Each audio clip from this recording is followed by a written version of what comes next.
Welcome back to the Boot Tragedies, man. Today we're going to still continue to talk about Jarvis Landry. Obviously, the Saints made a big splash going to get Jarvis Landry. He'll be playing for the Saints this year. 1-year deal, $3 million. I think it's up to $6 million he can make with incentives and things like that. And I'm here to say, as much as I love the Jarvis Landry signing and everybody else did, we need to temper some expectations, man. It's been a lot of craziness going around saying the Saints have 3 number 1 receivers and things like that. Let's just slow our roll real quick, and I'll give you some facts on Jarvis Landry. Now, Jarvis, obviously, when he was in Miami, elite receiver. Even with Cleveland for 1 year, he was super elite. But these last 2 years, he's been injured, playing hurt. Obviously, playing with Baker Mayfield doesn't help at all because we all know that Baker Mayfield cannot play quarterback. But he's not the same guy when he first came into the league, man. He's pushing 30 now, which isn't old by any, means, a stretch of the imagination. But when you've been playing hurt, all of these injuries start to add up. You start slowing down and things like that. Now, if he's healthy, that's going to be a different story. If he's coming fully healthy, maybe he can turn, back into that super elite level that he once was. But I honestly don't see that happening just because he's just always getting nicked and nagged. But, he's healthy for the most part, and he plays through injuries. He's not a soft guy. He'll play through some of those nagging injuries. But, man, once you get hurt, those injuries kind of nag for the rest of the year. But, man, I'm basically saying that, hey, he's not going to be a number 1 receiver for the Saints. He's going to be a good receiver, a good slot guy, a good number 3 receiver. I think that's what the Saints should kind of, be banking on. That's what the fans should be expecting.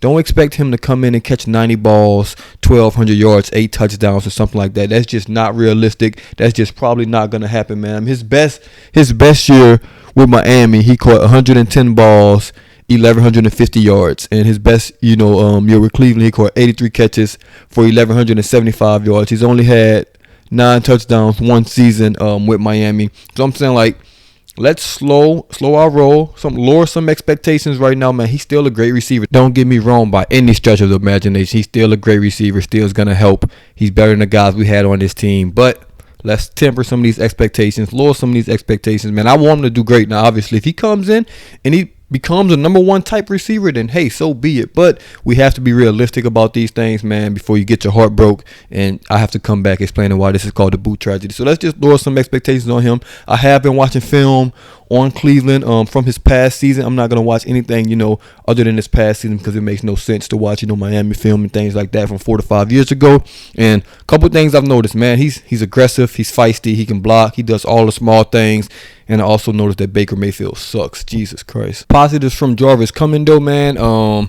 He's not going to be getting double teamed anymore. He would never, ever probably see a double team again in his career, especially if it's for the Saints, man. He won't see a double team this upcoming season, and that'll be great for him. He's been getting doubled in the slot a lot when he gets there. Won't have to worry about that with the Saints, man. And the only negative I can really see is he kind of plays the same position as Michael Thomas. They run some of the same route concepts. They're both good at the intermediate routes, man. The short game, the 10 to 15 yard passes, 10 to 20 yard passes.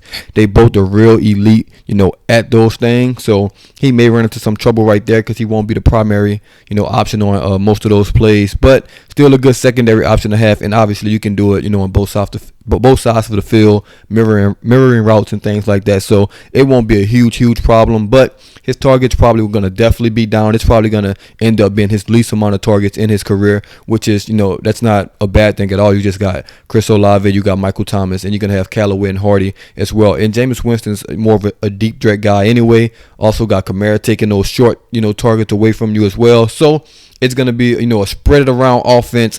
Don't expect anyone to have, 150 targets, anything crazy like that. We actually have weapons now. So that's actually, it's a negative for his stats wise, but it's a positive for the team. So yeah, man, I'm just coming here to tell y'all, lower those expectations. It's a reason I'm not here to bash Jarvis Landry. I would never. But it's a reason he got a 1-year, $3 million deal. Let's just put that out there. It's a reason.